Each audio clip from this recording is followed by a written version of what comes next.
Eu queria, antes de entrar em especificidades do tema das cidades inteligentes no futuro, eu queria falar um pouco sobre o mundo, né, o momento que a gente vive, porque, afinal de contas, essas cidades elas se contextualizam nesse mundo em transformação. Quando eu assumi aqui essa função de secretária de Desenvolvimento Econômico, mais de 4 anos atrás, eu me lembro que no meu discurso de posse, eu falei sobre a necessidade da gente fazer política pública de desenvolvimento econômico, olhando para a economia do futuro, né? E eu pontuei, não sei se foram todos, não foi exaustivo, mas eu pontuei 5 itens da economia do futuro, que eu achava que a gente tinha que trabalhar, e de fato a gente vem trabalhando, e eu acho que isso tem tudo a ver com a cidade sobre a qual a gente está falando. Então, primeiro eu falei sobre economia digital, né? Depois sobre economia criativa, sobre economia verde e sobre uma economia colaborativa e compartilhada. Eu acho que não dá para você imaginar uma cidade que não leve em conta o quanto esses 5 itens da economia e, consequentemente, da vida das pessoas e da cidade evoluiu. Né? O quanto hoje você não consegue falar sobre emprego, sobre trabalho, sobre atividade econômica, sobre convivência em sociedade, sem falar sobre esses 5 itens.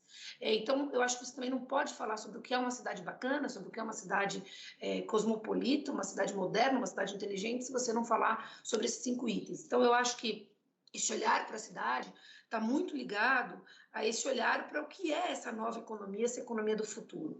O que me traz também para o trabalho, né? Para o trabalho, para o emprego, para a atividade econômica.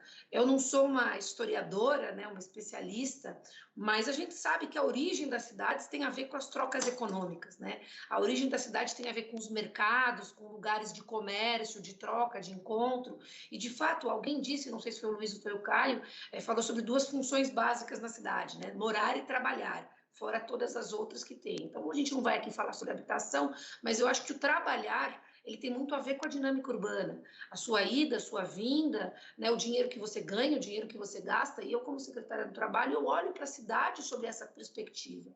E a gente tem há alguns anos refletido sobre o conceito de futuro do trabalho. E esse futuro do trabalho ele também impacta muito o que é a cidade, né? Impacta muito como você usa a cidade e como a cidade se coloca para você.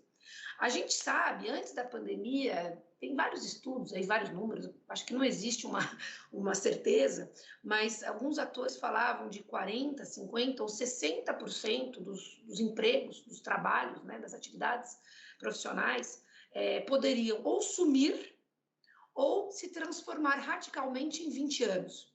Então, as pessoas falavam, tem aqui um emprego, um trabalho, uma função, uma atividade, e em 20 anos ou ela vai deixar de existir ou ela vai ser significativamente transformada. Como eu digo, não há números tão rígidos sobre isso, mas eu diria que nesse período de pandemia, esse processo deve ter se acelerado pelo menos em, 5 ou 10 anos. Né? O que é o trabalho pós-pandemia? Ele é totalmente diferente do que era o trabalho antes da pandemia. E eu não estou falando só de remoto ou não remoto. Eu estou falando de uma série de questões, inclusive soft skills. A gente fala muito sobre hard skills e soft skills.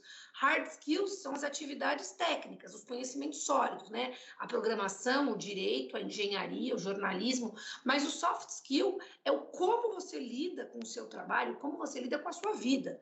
São as emoções, são as ansiedades, são os medos, são as expectativas, as decepções, e eu acho que a pandemia trouxe muita mudança nessa visão de mundo e na sua relação com o mundo e com a sociedade, né? Quer dizer, quanto menos soft skills eu tiver, menos resiliente eu sou ao mundo, à vida, a uma pandemia, a uma discussão com um colega de trabalho, a hierarquia, a lidar com o cliente. E isso também tem muito a ver com a sua relação com a cidade, né? Você precisa de soft skills para se relacionar com a cidade. O nervoso que você passa no trânsito, a ansiedade se vai chover, se não vai chover, se vai alagar meu bairro, se não vai, a alegria de ir numa praça, de conviver num espaço verde, a minha capacidade daquele famoso fazer do limão uma limonada, né? Eu vivo na cidade de São Paulo, isso é ruim, isso é bom, isso depende de como você olha para a cidade.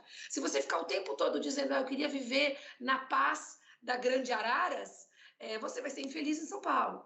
Em compensação, se você falar em São Paulo, eu tenho muito mais entretenimento, muito mais lazer, muito mais prazer, muito mais oportunidade do que na Grande Araras, você vai ser muito mais feliz em São Paulo do que em Araras. Então, a sua maneira de olhar para o mundo, para a vida, para o emprego, para o trabalho, para a cidade, ela influencia muito na sua felicidade, na sua satisfação naquilo.